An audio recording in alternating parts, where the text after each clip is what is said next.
Hey y'all, hi. So, at the end of every year, I customarily film a large full makeup collection declutter. And I am going to do it again this year. I'm excited. I'm as excited as I ever am, but it feels a little bit different this year because right now I'm kind of out of touch with my makeup collection. I haven't been wearing that much makeup over the past few months. So that's a factor, but also, I did such a vicious declutter at the end of last year, like really whittled down my collection to be more in line with the streamlined, kind of minimalist direction in which I feel I'm headed, that I'm starting with a much smaller collection. Even though I receive PR, test things, buy things for review, I've done a pretty good job this year of protecting that pretty edited collection for me, especially for a YouTube makeup reviewer. I've done a decent job of protecting it from growing too big. This is all just to say that I feel like the declutter is going to be a little bit different this year. I'm not really sure what I'm after with it. I need to get my head screwed on straight. And there are some products that I feel like I need to test. So to prepare for this video, I went through and pulled products that when I looked at them, I was like, oh gosh, I need to try that again before I'll know if I want to keep it or not. So it's going to be a full face of products that fit that description. If this is your first time to my channel, then I hope you enjoy yourself here. My name is Hannah. I love makeup, but I don't want to have way too much of it. And in my line of work, that actually takes some strategizing. And that's one of the things I like to talk about. If you like that, and if you like this, I hope you'll subscribe. And now let's go ahead and get into the meat of the video.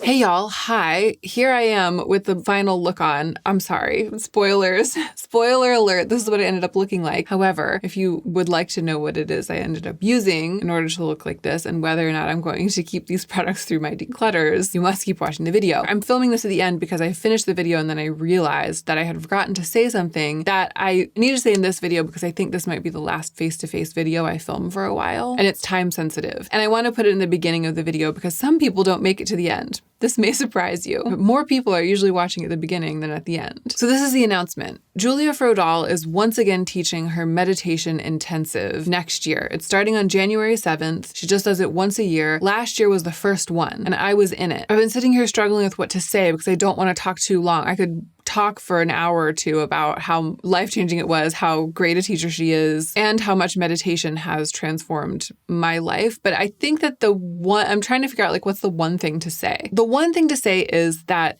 the promise of the class is that it will help you establish a lifelong meditation practice. So if you're interested in meditation, like I always have been, if you have been, you might have had the experience I had always had, which is that it's kind of on again, off again. Like you make yourself do it and you might get into a rhythm, but then you fall off the horse and you never really integrate meditation into yourself deeply enough so that you look forward to doing it, love doing it, miss it when you're not doing it, and it feels natural to do and it doesn't feel like a challenge and like you're forcing yourself. I always knew there were benefits and I always appreciated those benefits, but I also always felt that way. And the class is like holding your hand and helping you through and beyond that to the point where meditation becomes integral to your life. I was like skeptical that it could actually do that, and it really did that for me. Again, I don't want to go on too long, so I'll put the information at the top of the description box down below, but I wanted to tell you now because, again, it's just once a year. The sign-up window is currently open. Okay, back to past Hannah, makeupless and innocent of her future.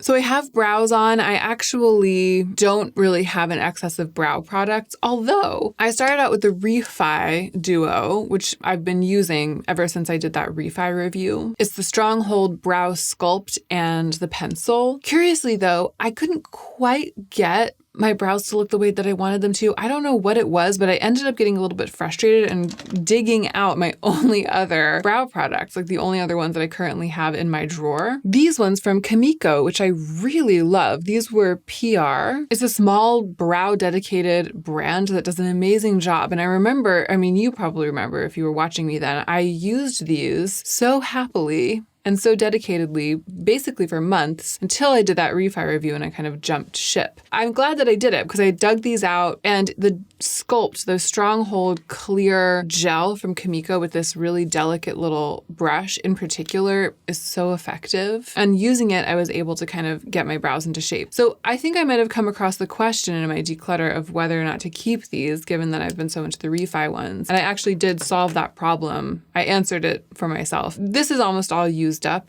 They kind of both are, but I am not going to declutter them. I should have done it on camera. I just didn't know I was going to run into that. But I guess my head was already kind of in the test and decide game, even when I was just upstairs prepping for this video. But I haven't anything else on. We're starting from bare skin. The only primer I brought down here is this one. It's actually not really a question of whether I will keep this. This is the Jumpstart Smoothing Primer from Exa. It's fantastic. It reminds me of the Tatcha Liquid Silk Canvas. It reminds me of a liquid version of the e.l.f. Poreless Putty. I only have a handful of primers. I might declutter some of them, but that's the kind of product that gets used up completely, unlike most color cosmetics, so it feels like a less fraught decision to me. Unless I get them all together and I have like way too many of them, but I don't think that that's gonna happen. The reason I chose this today isn't actually because I think I might declutter it, but rather because I thought more than any of my other primers that it would play well with the intensive, hefty skincare that I have on underneath it. Because here's what's been happening. My skin has been so dry and it feels like nothing that I do will help it. I've been putting on all my serums and moisturizers. I've been doing a decent job of prepping my skin. Let me see how it goes.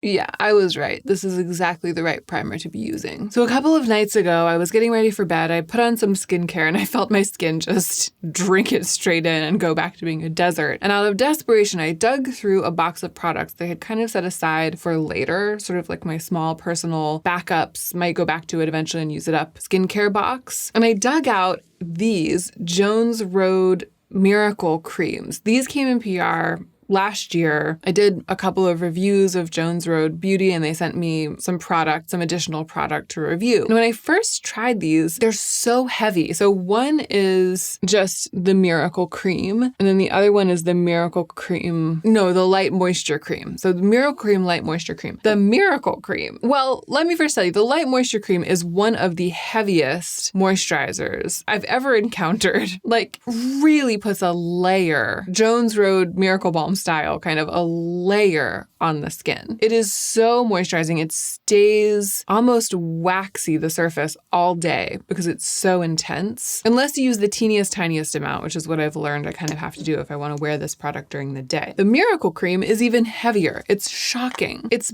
basically a paste. And the first time I used this, it's so stiff. And can you see how shiny my hand is with product? It was just that little amount. I'm trying to rub it in like a hand cream and it's so stiff that I can barely get it to spread all the way over the entire surface of my hands. It's so intense, like really definitely not for everyone because I feel like that issue, the fact that it's really thick but not very spreadable could be kind of annoying. The light cream isn't like that. It's a little more liquidy. But the thing about this, the thick one, is that once it's on, it is so protective, so sealing. And last night I put as thin a layer as I could spread onto my skin of this on top of my evening skincare. I woke up this morning, and this is why I'm even telling you about these products. I woke up this morning and went to rinse my face and my skin felt smooth, plump, and moisturized for the first time in like 3 months. Like it was the first time I'd made it through the night, successfully nourishing and moisturizing my skin instead of kind of allowing it, no matter what I tried, to dry out. So I'm very gung-ho right now about these Jones Road products. I've figured out what you have to do in order to make them work and what they're good for. However, even the light cream is so thick and has so much, I think, like wax and oil in it that it's hard to make it play well with other products. And I've learned from experience that putting anything on top of either one of these, especially anything kind of oily at all, causes them to pick up and kind of pill. It's not really pilling, it's just a disturbance of the surface and it starts to sort of slide and move around. And I had a very light layer of the Light Moisture Cream on my face when I came down here to film because I've been wearing it during the daytime to try to continue the rehabilitation of my skin. Enter the reason that I chose the Exa Jumpstart Smoothing Primer, because it has that sort of skincare-y, emollient quality and it's not oily, slick, or serum-y, really. I thought that it might mix well with the layer of skincare that was on my skin and kind of reset down altogether. And that's exactly what it has done. It's a really, really great go-to primer. And I'm happy to be revisiting it, even though there wasn't a question as to whether or not I would keep it. But now it's time to get into it. It's time to get into the questions. Let's talk about Complexion. Actually, you know what? Before I get into Complexion, my lips are so dry. This is the lip product that I brought down here. It's the Kjaer Weis Lip Tint. It is in in a really beautiful kind of like plum, sheer plum red. This is what it looks like on the inside. I love Kjaer Weis. I love the formulas. I know that I love the formula of this. Let me put it on. Wow, it's so much more pigmented than I remember. It's really looking like basically a red lipstick on me. I'm not mad at it. I love the color. But the thing that I particularly love is how nourishing it feels to the lips. And I like that it's sort of a stiff, waxy formula. It's not too melty or slidey. Feels like it's not going anywhere. It feels like it's going to sit here, nourishing my lips and making me look like I'm wearing a soft, effortless red lipstick all day. I'm really into that, and I know that. And I knew that about the nourishment about this product. I think I didn't remember how kind of striking it is, like how much it's makeup and not tinted skincare. The reason that I haven't been reaching for it and that it might have been on the chopping block is that it's in this format where you have to use your finger. And a lot of times when I'm looking into my lipstick drawer to try to finish off a look, I'm just looking for something I can throw into my lips that'll be a little bit moisturizing, maybe a little bit tinted, not be too fussy. And I see something like this and I'm like, oh, well, I have to get my finger dirty and then wipe off my finger after I use it. Sounds like a pretty weak excuse right now, but that is what goes through my mind. That's why a thing like this gets neglected. However, now that I am sort of recategorizing it in my head as a lipstick, basically, rather than a lip balm, I feel like there's a stronger argument for applying it no matter what the process might be, because it's really like making a look potentially. And I think it's quite likely that this will make it through my declutter. We'll see. Right now, I think it's quite likely that I will. Right now, I'm like, I want to wear it more. You know, it's making me want to wear it more. So I actually grabbed a handful of complexion products and I can't apply them all. I have the RMS Re-Evolve Natural Finish Foundation, which is so fantastic for me because it's a perfect match for my skin tone. It's exactly the same color as the Rose Ink Concealer in LX101. For those of you who have my same complexion, this is like the foundation that matches that. I still haven't tried the Rose Ink foundation that's supposed to match it. This foundation does match it and has a beautiful finish. I also brought down the Manasi 7 Skin Enhancer. Remember this? It's that white paste that can be used to lighten a complexion product that's too dark. I also brought the Monica Blender cover, which almost didn't make it through last year. This is also quite a good match for me color-wise. It's like a cream concealer foundation. I love the finish of this, actually. It almost didn't make it through last year, then I kept it and I used it a bit and I remembered how much I like it, and I still feel exactly the same way. Like, it's just not gotten that much play throughout the year, but it's so good, especially when I need full coverage, but I want it to be very skin-like. I also have the Kosas concealer down here. This is something I've been unsure about in the past and then just ended up keeping. I feel like now that I have the Natasha Denona concealers, though, that I like so much and look so seamless, this has sort of lost its position, because concealer is something that I wear a lot. Even when I'm wearing no makeup, I'm wearing concealer kind of on a daily basis just to even out my skin tone. And all of my other concealers have been shunted aside in favor of these from Natasha Denona. So the RMS Beauty Foundation, it's one of these things that I've been testing and retesting to think about that's been kind of on the chopping block, but I recently applied it in a Patreon video and that kind of sealed the deal for me. I did it all over my full face and I really loved how it looked. So I think I actually already know that I'm keeping that one. And I think I already know that the Kosas concealer is going to be out. The thing that I really am having trouble remembering and knowing about is the Manasi 7 thing. So I'm going to put this on and I'm going to blend it with the Merit complexion stick, which is a little too dark for me. And also this is going to give me a chance to tell you that I talked about this on camera recently, the Merit. Meow, meow. And I applied it in a mixture with a bunch of other things. And I had the shade Cream. Bone is actually a better shade for me. I had gotten them mixed up. So I'm glad I got the chance to come back and tell you this. You can see that this is Cream. No, it wasn't Cream. It was Silk. Silk, it leans kind of peach. Bone is yellower, a little more neutral, a little closer, but still too dark. So it's kind of the perfect thing to mix with this Manasi 7 thing. It was the Unapproachable makeup, now that I'm looking like this and I'm thinking how approachable I look. It was the Unapproachable makeup video in which I used Cream and Silk from Merit and didn't mention that it's not actually the best color.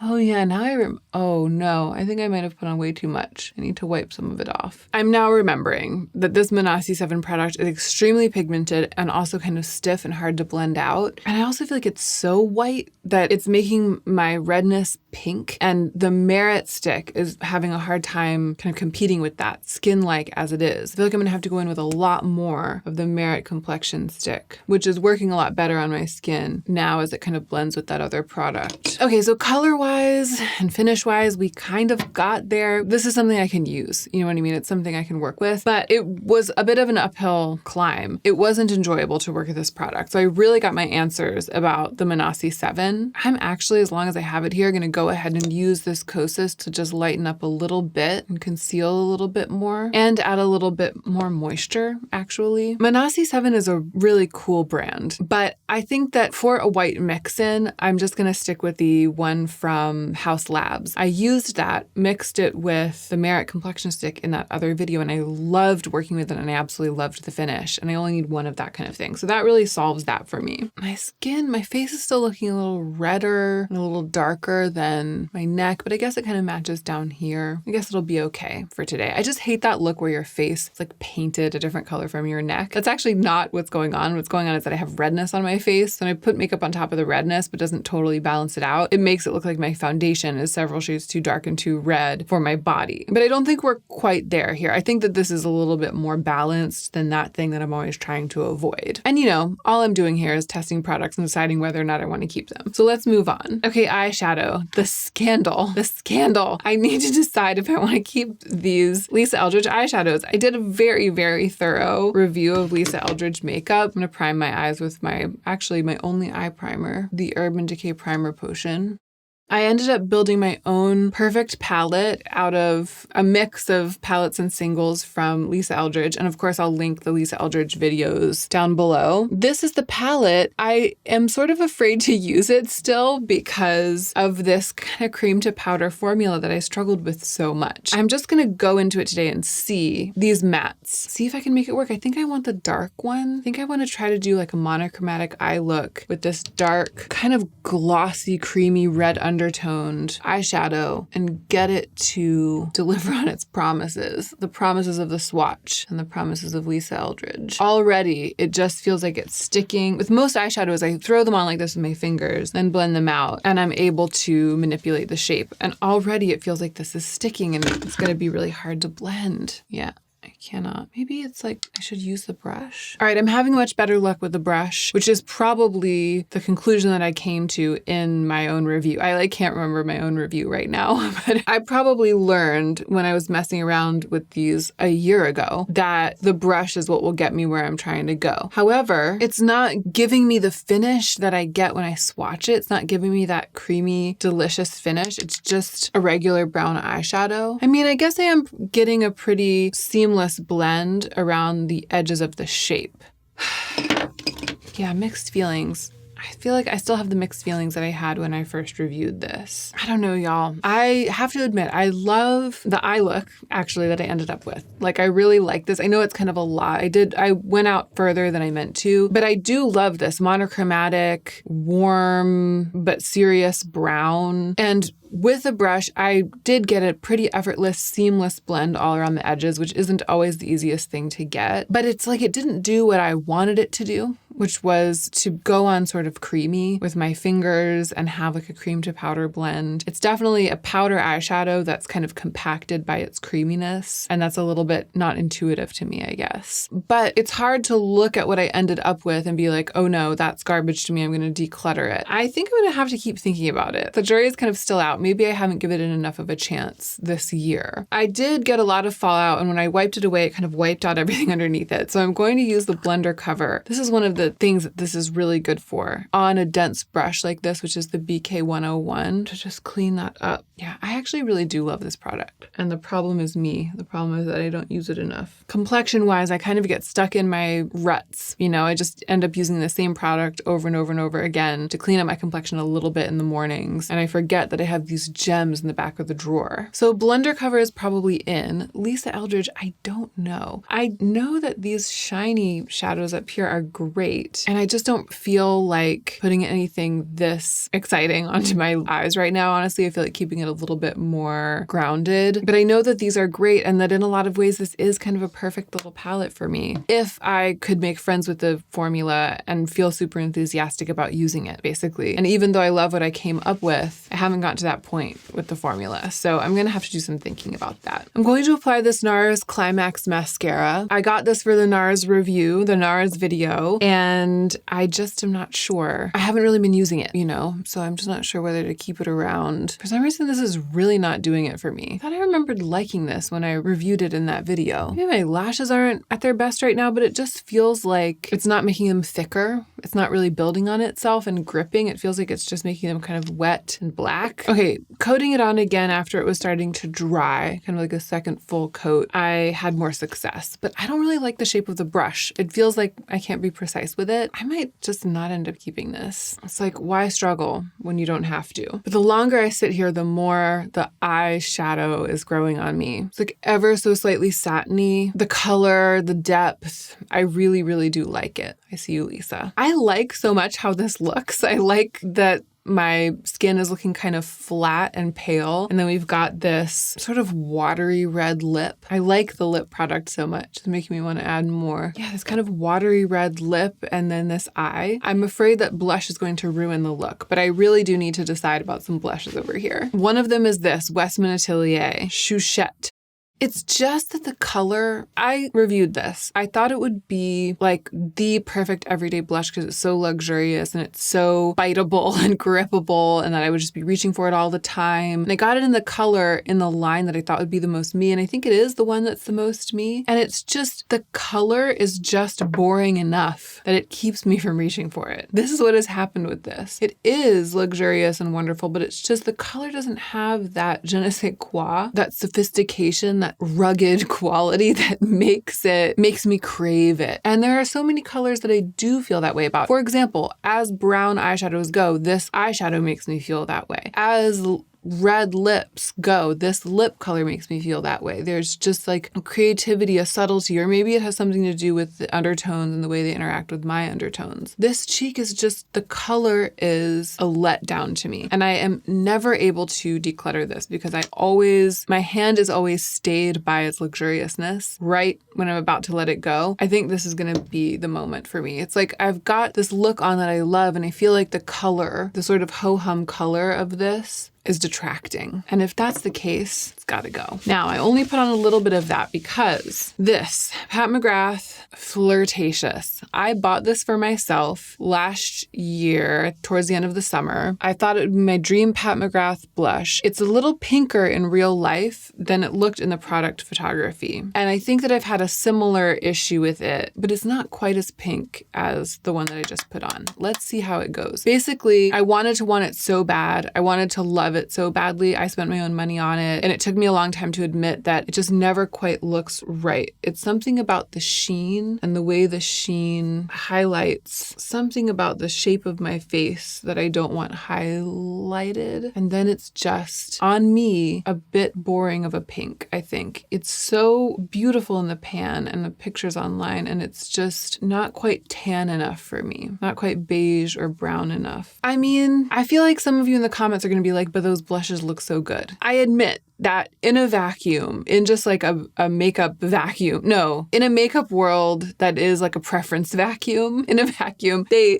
do. I mean, these colors are flattering, these pinks. I do kind of look like a ballerina on the stage. You know what I mean? I think there's something to be said for it. I could see one with my complexion choosing to make herself up with these exact cheek colors and nobody could sneeze at it. It's just not my taste right now. Like, I liked the way that my face looked better with no blush. I liked the starkness of it, the groundedness of it, and I want blushes that help me bring my complexion alive a little bit, but without disrupting that sort of maturity, I guess. And the other thing is that I just am not excited about the products themselves, the physical products, because the colors don't excite me. And that's probably, no matter how good or bad they look, that's probably the thing that at this stage for me matters the most. So I think each one of those is a beautiful product. The Pat McGrath blush is beautiful. The West Atelier blush is beautiful. And this is just helping me, talking it through, putting them on, feeling like, yeah, they look really good. They perform well. They look pretty, but it's not the look I'm going for. And it's not making me want to use them again. Doing this kinetically is helping me to get myself where I need to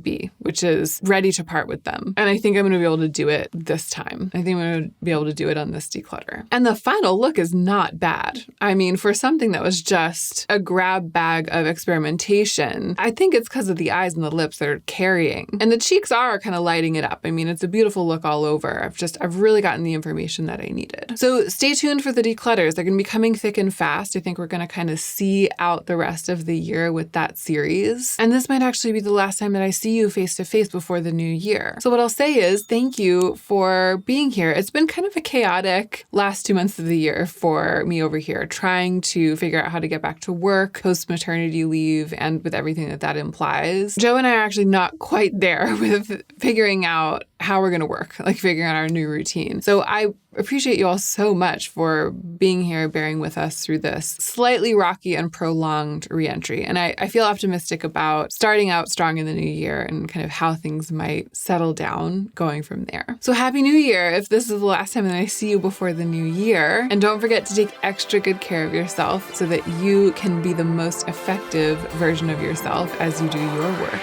in the world.